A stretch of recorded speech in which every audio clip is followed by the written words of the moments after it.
السلام علیکم معزز سامعین، سیرت النبی صلی اللہ علیہ وآلہ وسلم۔ عنوان ہے چاند دو ٹکڑے ہو گیا۔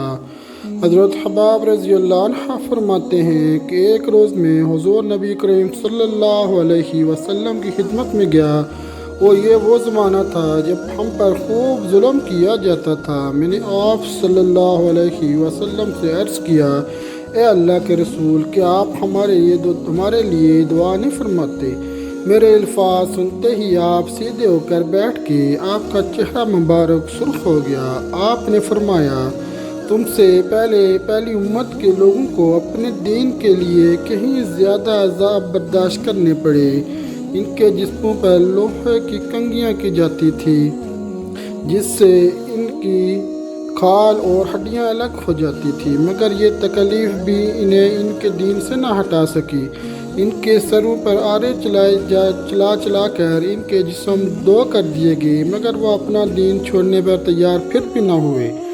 اس دین اسلام کو اللہ تعالیٰ اس طرح پھیلا دے گا کہ ثنا کے مقام سے حضر موت جانے والے سوار کو سوائے اللہ تعالیٰ کے کسی کا خوف نہیں ہوگا، یہاں تک کہ چرواہے کو اپنی بکریوں کا متعلق بھیڑیوں کا ڈر نہیں ہوگا۔ حضرت حباب بن رت رضی اللہ عنہ فرماتے ہیں کہ ایک دن میرے لیے آگ دہکائی گئی، پھر وہ آگ میری کمر پر رکھ دی گئی اور پھر اس کو اس وقت تک نہیں ہٹایا گیا جب تک کہ وہ آگ میری کمر کی چربی سے بجھ نہ گئی۔ ایسے ہی لوگوں میں حضرت عمار بن یاسر رضی اللہ عنہ بھی تھے۔ حضرت عمار بن یاسر رضی اللہ عنہ کو ان کے دین سے پھیرنے کے لیے مشرکوں نے طرح طرح کے ظلم کیے، آگ سے جلا کر عذاب دیے، مگر وہ دین پر قائم رہے۔ علماء ابن جوزی رحمۃ اللہ لکھتے ہیں، ایک مرتبہ آن حضرت صلی اللہ علیہ وسلم اس طرف تشریف لے جا رہے تھے۔ اس وقت حضرت عمر رضی اللہ عنہ کو آگ سے جلا کر تکلیف پہنچائی جا رہی تھی۔ ان کی کمر پر جلنے کی وجہ سے کوڑ جیسے سفید داغ پڑ گئے تھے۔ آن حضرت صلی اللہ علیہ وسلم نے ان کے سر پر ہاتھ پھیرا اور فرمایا، اے آگ ٹھنڈی اور سلامتی والی بن جا، جیسا کہ تو ابراہیم علیہ السلام کے لیے ہو گئی تھی۔ اس دعا کے بعد انہیں آگ کی تکلیف محسوس نہیں ہوتی تھی۔ حضرت ام ہانی رضی اللہ عنہ کہتی ہیں کہ حضرت عمار بن یاسر، ان کے والد یاسر، ان کے بھائی عبداللہ اور ان کی والدہ سمیہ رضی اللہ عنہم، ان سبھی کو اللہ کے نام لینے کی وجہ سے سخت ترین عذاب دیے گئے۔ ایک روز جب انہیں تکلیف پہنچائی جا رہی تھی تو نبی کریم صلی اللہ علیہ وسلم اس طرف سے گزرے۔ آپ نے ان کی تکلیف کو دیکھ کر فرمایا، اے اللہ، آل یاسر کی مغفرت فرما۔ ان کی والدہ سمیہ رضی اللہ عنہا کو ابو جہل کے چچا خدیفہ بن ابن مغیثہ نے ابو جہل کے حوالے کر دیا، یہ اس کی باندھی تھی۔ ابو جہل نے انہیں نیزہ مارا، اس سے وہ شہید ہو گئی۔ اس طرح اسلام میں انہیں سب سے پہلی شہید ہونے کا اعزاز حاصل ہوا۔ آخر انہی ظالم کی وجہ سے حضرت عمار رضی اللہ عنہ کے والد یاسر رضی اللہ عنہ بھی شہید ہو گئے۔ اپنے ان مظالم اور بدترین حرکات کے ساتھ ساتھ یہ لوگ حضور اکرم صلی اللہ علیہ وسلم سے معجزات کا مطالبہ بھی کرتے رہتے تھے۔ ایک روز ابو جہل دوسرے سرداروں کے ساتھ حضور نبی کریم صلی اللہ علیہ وسلم کے پاس آیا اور بولا، اے محمد، اگر تم سچے ہو تو ہمیں چاند کے دو ٹکڑے کر کے دکھاؤ، وہ بھی اس طرح کہ ایک ٹکڑا ابو قبیس پہاڑ پر نظر آئے اور دوسرا کہ کہان پہاڑ پر نظر آئے۔ مطلب یہ تھا کہ دونوں ٹکڑے کافی فاصلے پر ہوں تاکہ اس کے دو ٹکڑے ہونے میں کوئی شک نہ رہ جائے۔ اس روز مہینے کی 14ویں تاریخ تھی، چاند پورا تھا۔ آپ صلی اللہ علیہ وسلم نے ان کی یہ عجیب فرمائش سن کر فرمایا، اگر میں ایسا کر دکھاؤں تو کیا تم ایمان لے آؤ گے؟ انہوں نے ایک زبان ہو کر کہا، ہاں بالکل، ہم ایمان لے آئیں گے۔ آپ صلی اللہ علیہ وسلم نے اللہ تعالیٰ سے دعا فرمائی کہ آپ کے ہاتھ سے ایسا ہو جائے۔ چنانچہ چاند فوراً دو ٹکڑے ہو گیا۔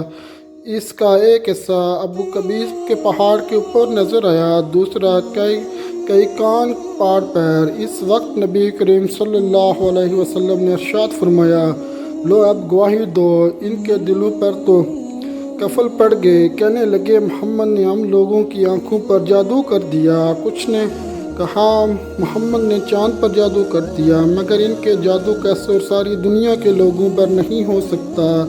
مطلب یہ تھا کہ ہر جگہ کے لوگ چاند کو 2 ٹکڑے نہیں دیکھ رہے ہوں گے۔ اب انہوں نے کہا ہم دوسرے شہروں سے آنے والوں سے یہ بات پوچھیں گے۔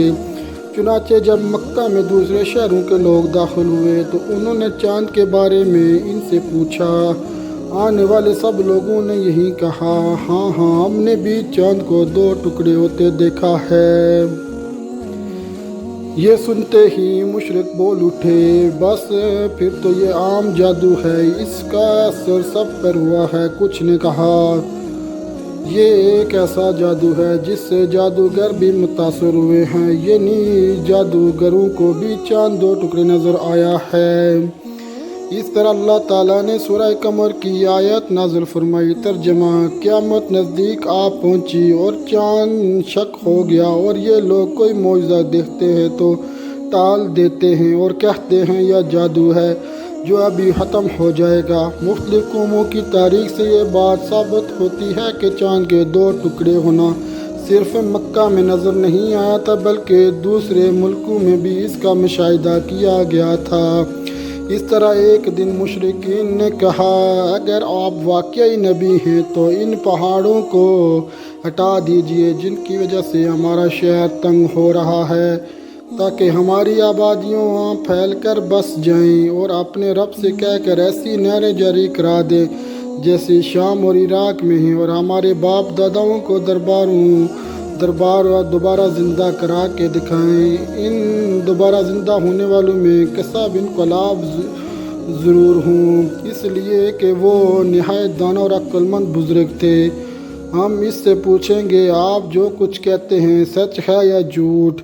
اگر ہمارے ان بزرگوں نے آپ کی تصدیق کر دی اور آپ نے ہمارے یہ مطالبے پورے کر دیے تو ہم آپ کی نبوت کا اقرار کر لیں گے اور جان لیں گے کہ آپ واقعی اللہ کی طرف سے بھیجے ہوئے اللہ تعالیٰ نے آپ کو ہماری طرف رسول بنا کر بھیجا ہے، جیسا کہ آپ دعویٰ کرتے ہیں۔ ان کی یہ باتیں سن کر نبی کریم صلی اللہ علیہ وسلم نے ارشاد فرمایا، مجھے ان باتوں کے لیے تمہاری طرف رسول بنا کر نہیں بھیجا گیا، بلکہ میں تو اس مقصد کے لیے بھیجا گیا ہوں کہ ایک اللہ کی عبادت کرو۔ اگر اس ویڈیو کے دوران کوئی بھی غلطی ہوئی ہو تو میں آپ سب سے معذرت چاہتا ہوں۔ اللہ پاک آپ سب کو اپنے حفظ و امان میں رکھے، آپ کی جتنی پریشانیاں ہیں دور فرمائے، آمین ثم آمین یا رب العالمین۔